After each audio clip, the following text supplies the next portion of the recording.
and round we go, round and round and round we go, round and round and round we go. A little faster, go. Can you stop?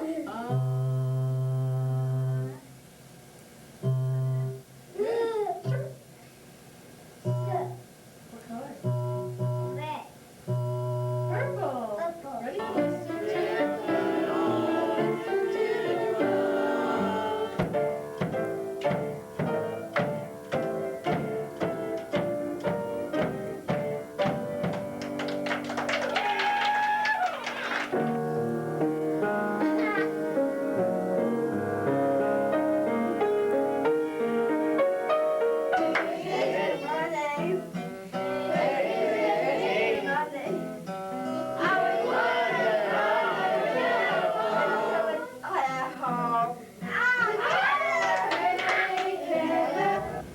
Since we've had a music therapist at Oakridge, it has really impressed me how it gives a whole new dimension to what the psychologist is doing, what the communications therapist is doing, and what the classroom teacher is doing. It seems to me as though music is an opportunity for some children to express themselves and work through anxieties in a safe environment. For other children, it frees up language and movement in a way that the traditional approaches don't do. Back, back, back, back, and for other children, it's a way to learn how to regulate behavior and become more aware of the behavior, or a way to interact socially with other people in a safe way.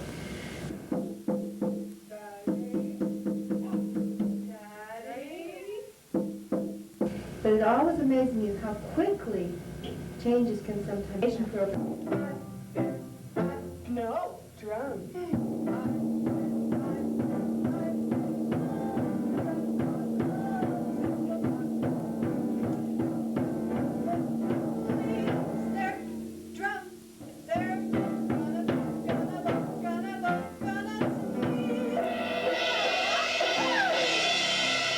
With language therapy or individual psychotherapy, it seems as though before, beyond the therapy room, there is a lot of change seen. It's quite a length of time, sometimes even a year or 2 years in the case of psychotherapy.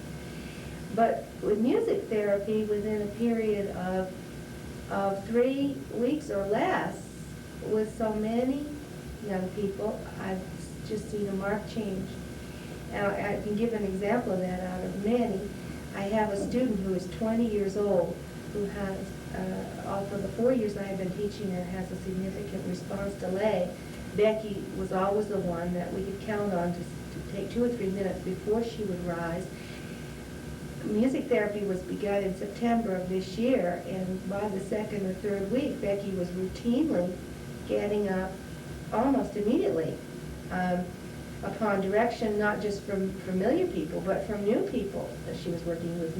This was for a 20-year-old woman for whom this is a significant problem. For all that time to have such marked change within a month seems nothing short of miraculous.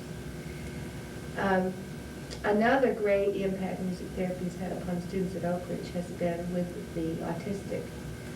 And there also I've seen a unique contribution from the music therapist that no one else was able to make. For example, one autistic boy, about 14 I think he was at the time, had very little affect, didn't demonstrate emotion. Even music therapy in that case changed over maybe a period of 6 weeks to 2 months, I'd say, in that case. Really developed his range of affect and made him much easier to be with, and made us able to help him more because we could understand his emotions before he had to express them in ways that were frightening.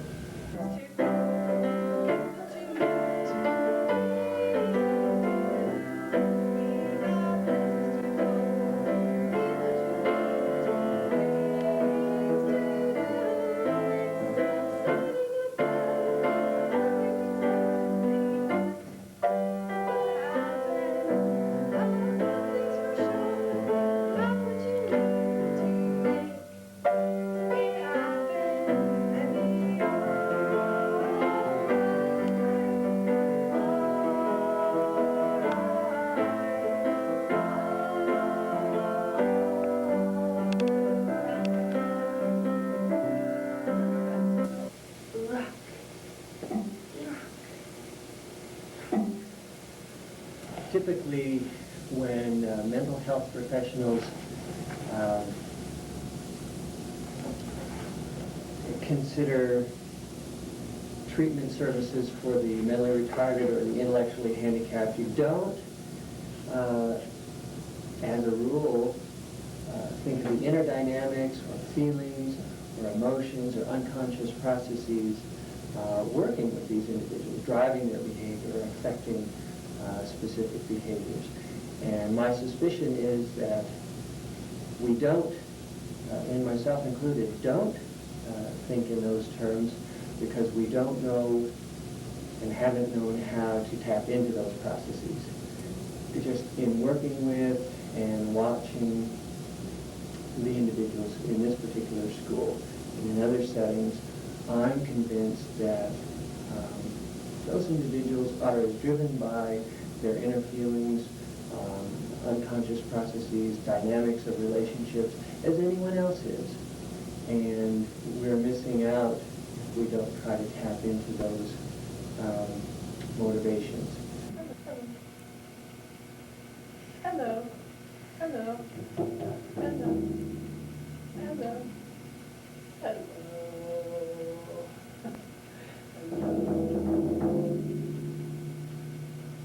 Bye-bye. Hello. Bye-bye.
What I've seen here is that music therapy provides a perfect medium for getting into that world of an individual. There are no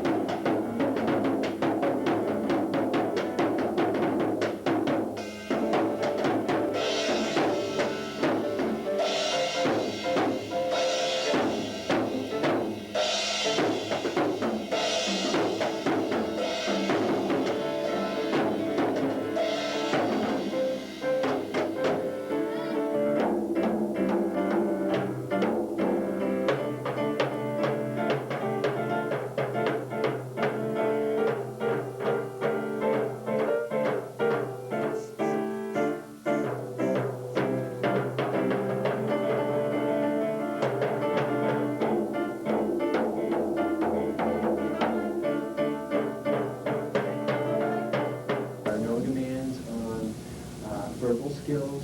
There are no demands that the individual have labels for these emotions,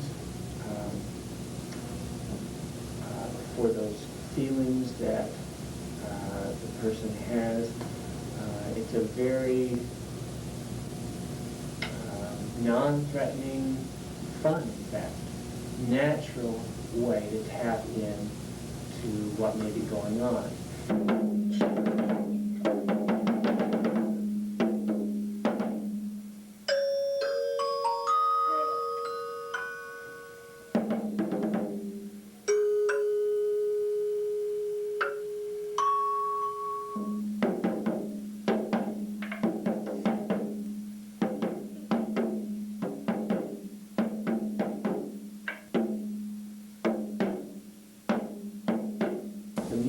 therapist actually can paint, can create scenes of emotion, can create anger, or boldness, assertiveness, fear and trepidation.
I think that individual, the music therapist, has to have that kind of an understanding and an awareness of what might be happening with a given child or a given student.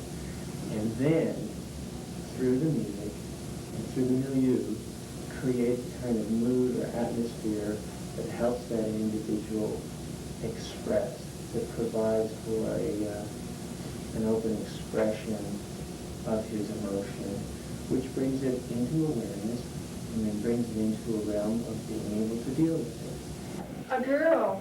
Little girl or big girl? A big girl. What's her name? What's my name when I wear this? Boy. I'm a boy now. Okay. Big boy or little boy? A big boy. Scary? Ooh, what do I do? I'm a Martian. Oh boy, I'm changing fast. What can you do? What can you do? Chocolate and pizza. Reams. Albertsons. The CCMI. What's that one? Church. What? In that way, you're able to process it, to actually work through and to evolve into a better understanding of what's going on inside that individual. And that's therapy, and that's music therapy, the way I see it.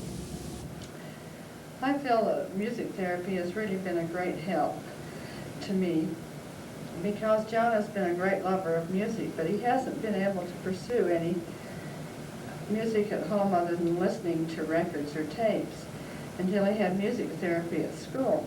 And he loves to play the drums, his rhythm is good, and with the help of making tapes at school for him to bring home and play his drums.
His desire to entertain himself with toys or games or puzzles or books at home is so limited that it is really valuable for us to have the music therapy at school to help him pass some of his leisure time away. He's so enthused about playing the drums that he gets up each morning and wants to play them before he goes to school. I told my other children that he's the only child I've had that I didn't have to make practice before they went to school. Before Mary began to come into our class and work with our children as a music therapist, we did use music in our classroom, and we had gotten very positive responses from our children and knew that they enjoyed music. We didn't know that we could use music to motivate the children to reach other goals that we were working on.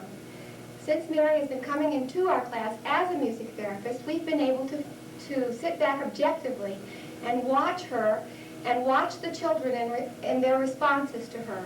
Some of the responses that have been especially rewarding to us are, we have one child who was very lethargic when he came into the classroom, and we weren't able to motivate him to do anything. We knew from things that his mother had told us that he was capable of crawling, a bunny hop sort of crawl, across the floor.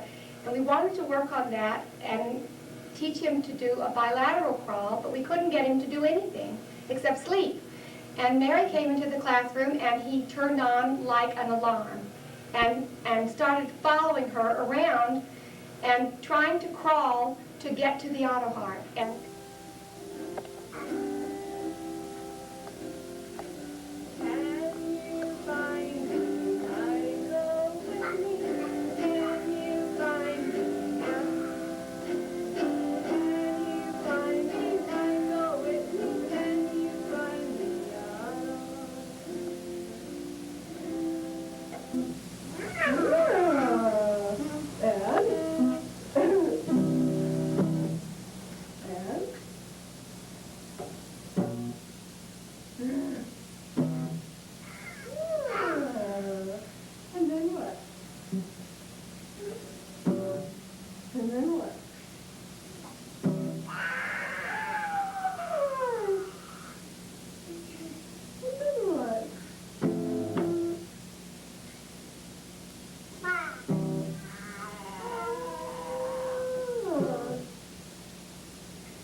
one little girl, we knew she could reach because once in a while she would reach out and touch our hair or something, but we couldn't get her to reach when we're sitting down and taking data.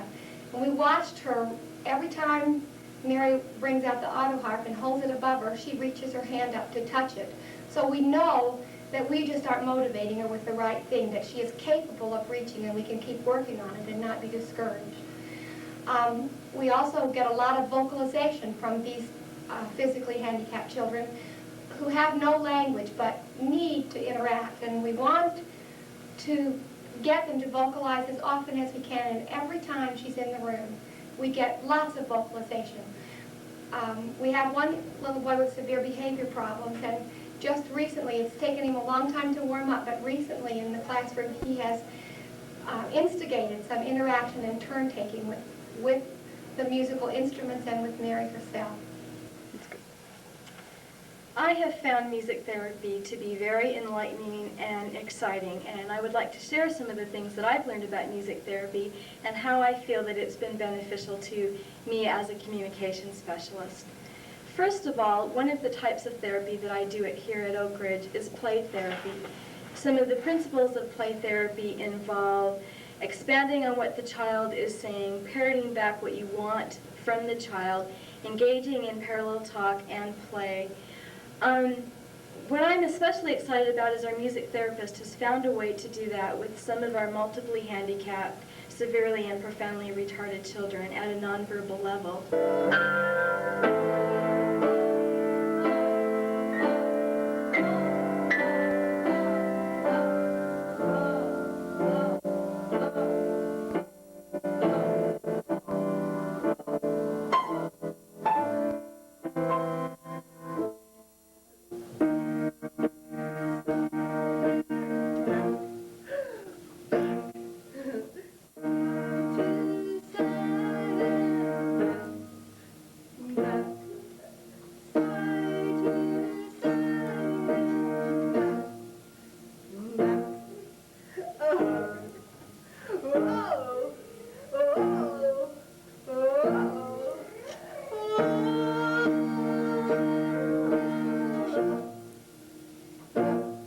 as a result, I've found that some of the children's self-esteem has been built. They have started to initiate more. They're capable of making choices. In some instances, they've been able to incorporate new schemes into their repertoire for the first time in music therapy, sometimes in music therapy even before they do in the classroom or within the speech setting. You're in music. Hello. Hello. Hello. Hello.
I have another student who is very disorganized in his world, and one of the things that our music therapist has done to help me in working with this student is to create a tape with sound cues so that this student is now able to organize his world a little better, anticipate what the next event is going to be.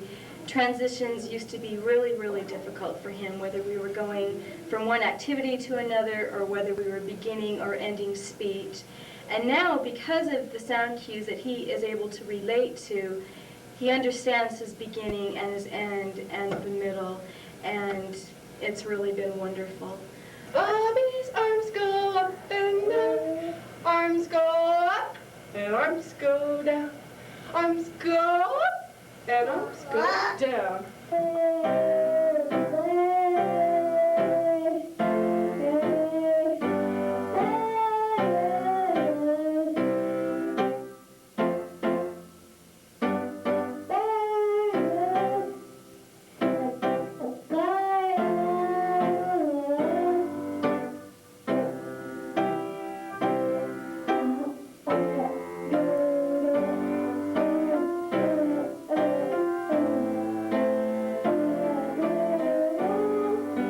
Another student who is autistic and has few vocalizations, verbalizations, and signs within her repertoire, and who is working on increasing the number of schemes that she's able to use, in relationship to another person or an inanimate object, has become more assertive in making choices, in initiating the activities that she wants, and being more spontaneous and social when she's interacting with other people. Get go, go, 2, 3, 4, and stop. Go up again. Get go, 1, 2, 3, 4, and stop. Music therapy program implemented now for this school year. And something that I've really noticed, even though I really became sold on music therapy last year, seeing bits and pieces that we were able to work into the program, something that's really become noticeable in this year is that I think very often in education, though we may have a very rich array of services, that we're each of us having to work on fairly isolated IEP objectives, and that a need that many of us feel is for some way to really help with the generalization of skills that we're all working on. And that seems to be happening through the music therapy process. It seems to be a place in the program where we're really getting some synthesis among all the other areas that we're working on. I think we see it particularly in some of the language concepts and some of the social skills, but I think a lot of other skills as well seem to really come together. This has really kind of been reinforced too with some of the things I've heard from parents, that very often we get into IEP meetings, or I'm contacted directly by parents saying, you know, what's happened lately, that all of these things that we've been working on somehow seem to be coming together, some things really emerging that we haven't seen before. And we take a look into the program and see, well, it seems to happen through the music therapy process. So I think that's really an addition that we haven't had before, something that hasn't happened traditionally in special ed, to really have a place where generalization is the focus. Bye. It's time to say goodbye. Goodbye. Goodbye. It's time to say goodbye. Goodbye. Thanks. Goodbye. Yes. It's time to say goodbye. Good for you. Goodbye. Goodbye. It's time to say goodbye. Good for you.